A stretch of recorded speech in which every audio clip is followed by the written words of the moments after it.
Are you a human doing or a human being? In the last episode I recorded, I talked about the reasons why success doesn't guarantee fulfillment. So today I'm going to go a little deeper into what I mean by being human as a human being versus as a human doing. And simply put, is do you define your self worth, your self love, and your self respect by what you do, how much you do, when you do, where you do, why you do, as opposed to simply who you are, your personality, your characteristics, the relationship to yourself, and do you like who you are just for yourself? And can you unconditionally accept and respect yourself for your flaws, for your shortcomings, for your weaknesses, and for your strengths, of course, and your gifts and your talents and your skills? So I definitely was someone who needed to be perfect on the outside and overachieve to prove I was worthy, to prove I was lovable, to prove I was likable, to prove I was noticed, that I mattered, that my life was significant. And it really came down to simply feeling deep inner love, especially coming from my mom and my dad. So I had no idea. Obviously, I'm just a young child. I had no idea that that's what was missing. That love, that sensation of self love and loved by my parents was what caused me to have this deep, empty void within my core being, within my heart and my soul. And so instead, I just did things to perfection and overachieved to feel better about myself. So it was all about doing for me to a fault, all the while having no sense of self, no relationship and connection to who I am. It was always all about what I did, how I looked. Did I appear perfect? Did I achieve a lot?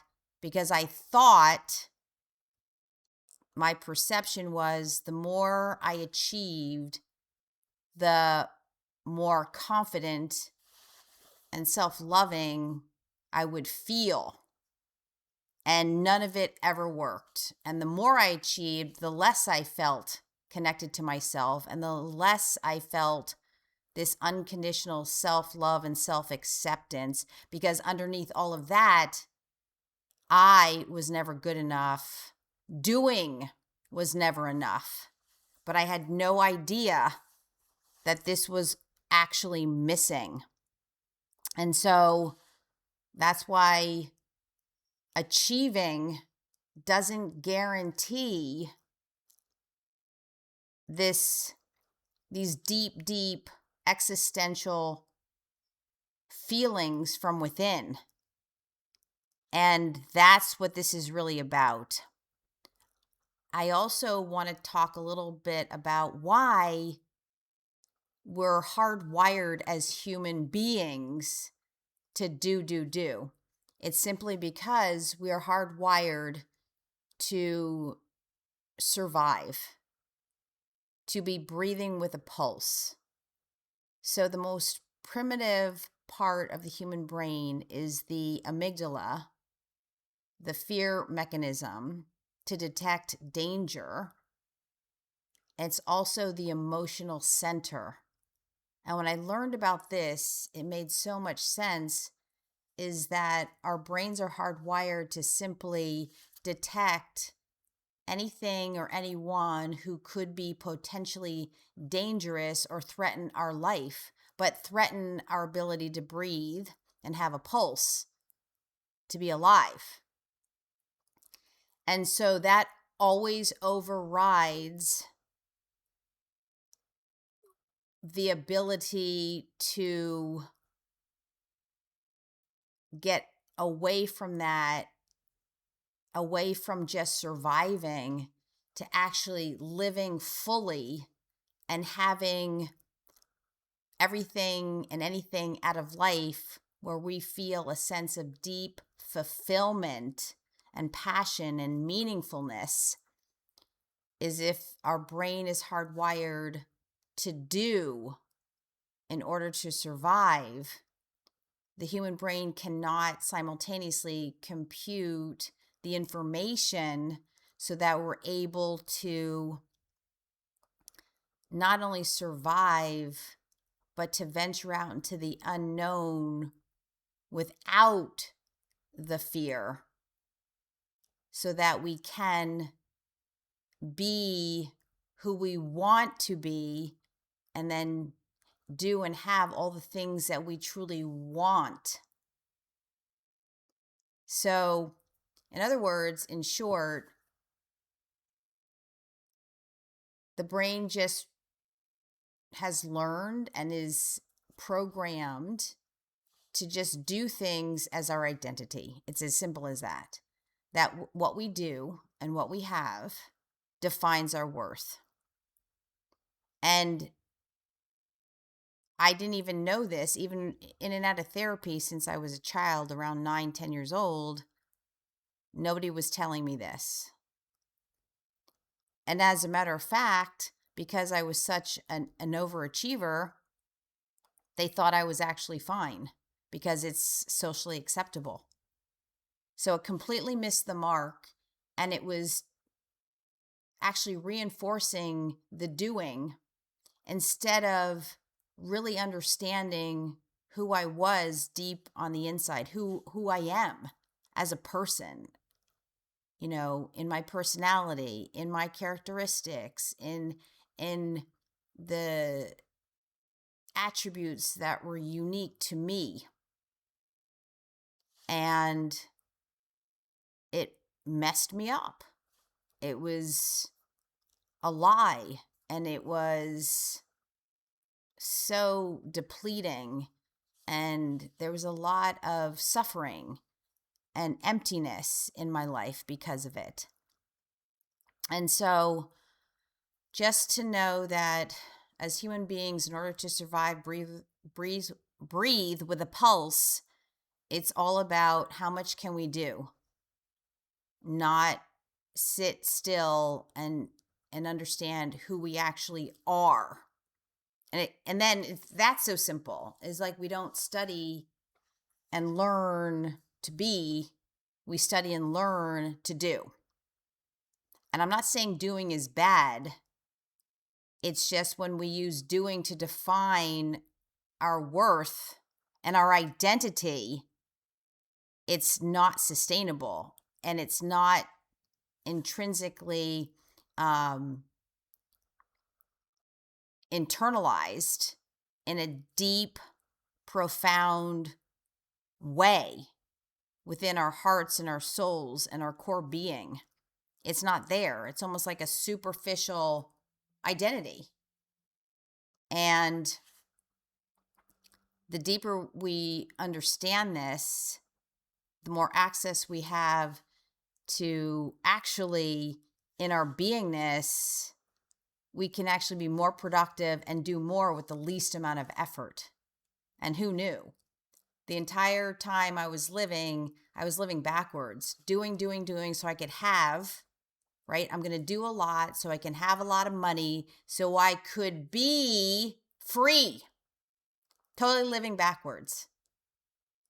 Because here's the thing. The more we do The more we have, the more responsibility we have. Even more money means more responsibility and accountability. It means more obligations to manage that money. And then we're trapped trying to manage more doing, more having, for instance, more money.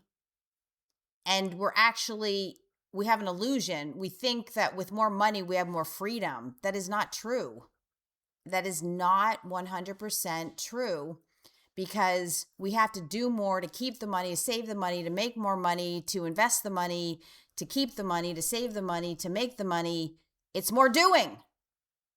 And now we're caught in a trap, the money matrix trap. And it's actually more doing, more obligation, more responsibility. And there's less freedom. So if we can have this self-freedom, this internal, deep, intrinsic freedom from within based on our perceptions, then no matter what's happening externally, circumstantially, with more money or less money, we can still feel this inner sense of freedom and unconditional self-worth, self-respect, self-love. And that is the greatest feeling, because then everything in life feels more fulfilling and meaningful and happy. And so we can never lose. We can never lose if we have those feelings from within, if we have that internal foundation.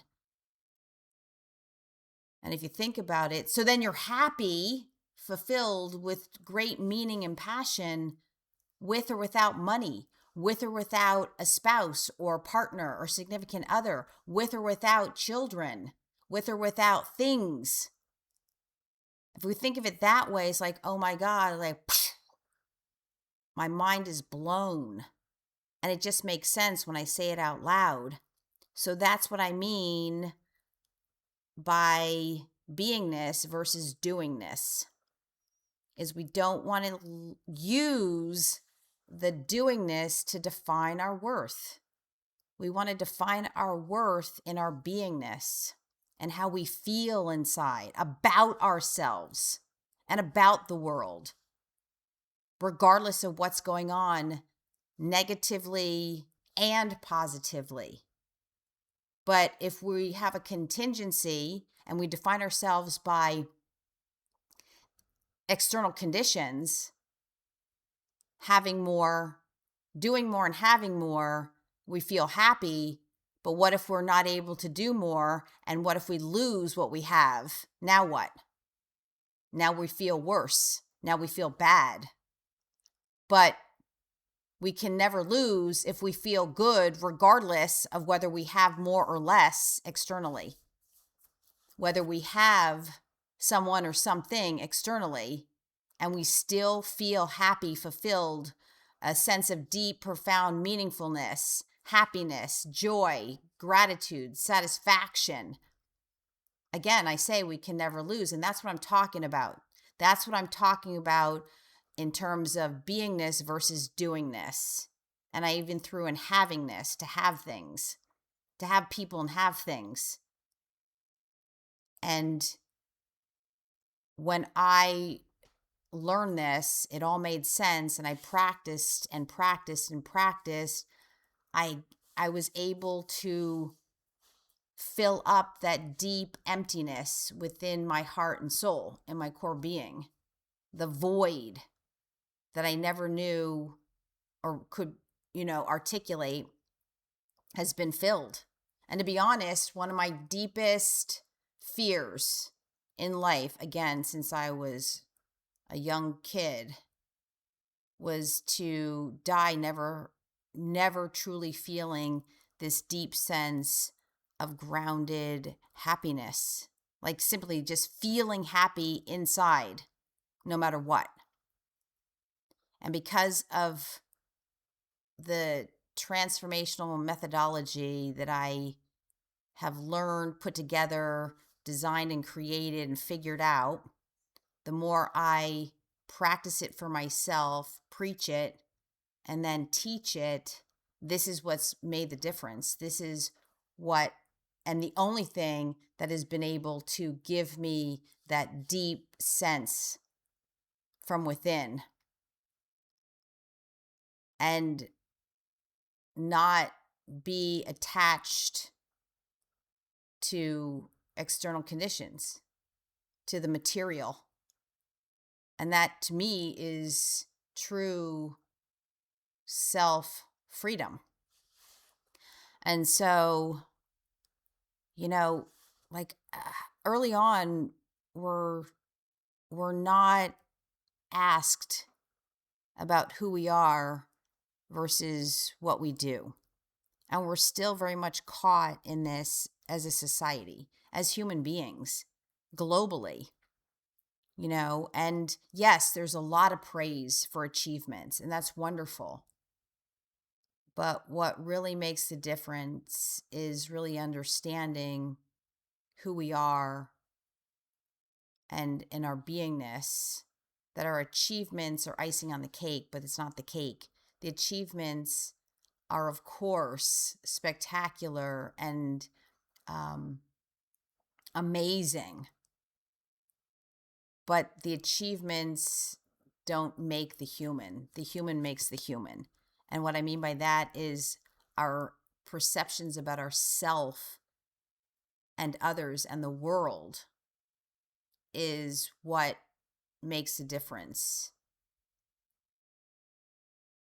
Because extreme high achievers are few and far between. What about everyone else on the planet? But that's another, I don't want to go off on a tangent. We just want to know that defining ourselves by what we do is a cracked foundation, is unsustainable and inaccurate. And so the more I can help people understand this, I feel the better for humanity, the better for each human. And then the thing I absolutely must stress is the more we feel whole and complete on the inside, internally, from within, the more we're actually able to do, the more we're actually able to attract and manifest and magnetize what we want to have with the least amount of effort. I mean, hello, if I have to do less to have more, if I have to do less to have more, driven by a high internal energy, a high zest for life, driven by the sense of deep, profound fulfillment and connection and intimacy from within, it's so much freer and easier and funner to do. And then when we keep doing, it's inevitable that we'll have what we want. But again, with the least amount of effort, if it can be sourced in the beingness first, right? Then doing and having, that's exactly what has happened in my life, is with the least amount of effort and anguish and doing, I've been able to create more, have more, all the while feeling happy and free most of the time along the way. And that's what I suggest. That's what I teach and preach and practice. And that's what I want for other human beings, because then happy human beings create more happy human beings. And then the world's just a better, happier place all the way around, from the humanness to the environment to the atmosphere. It's a win-win-win. So I think that I've explained it. I hope I have. And what I mean by Are you a human doing versus a human being? And how I've lived it and understand it through my own insecurities, from my own failures, my own mistakes, my own lack of self belief and self trust, and really facing who I'm not. And then not using superficial drugs of high achievement to mask the deep inner pain. The key is to face that deep inner pain, be with it, not to judge it, criticize it, or make it wrong in any way, or make ourselves wrong in any way, and then to understand it, to just simply understand it, and then be able to find the root cause and heal the root cause by understanding it all. And this is how we rewire. This is how we transform from the old into the new. That's transformation, creating newly. And it means not living backwards in the doing and having in order to be, to live most effectively and efficiently, funly and freely, to live in be first, who we're being, that then motivates, inspires the doing, which ultimately and inevitably brings us the having.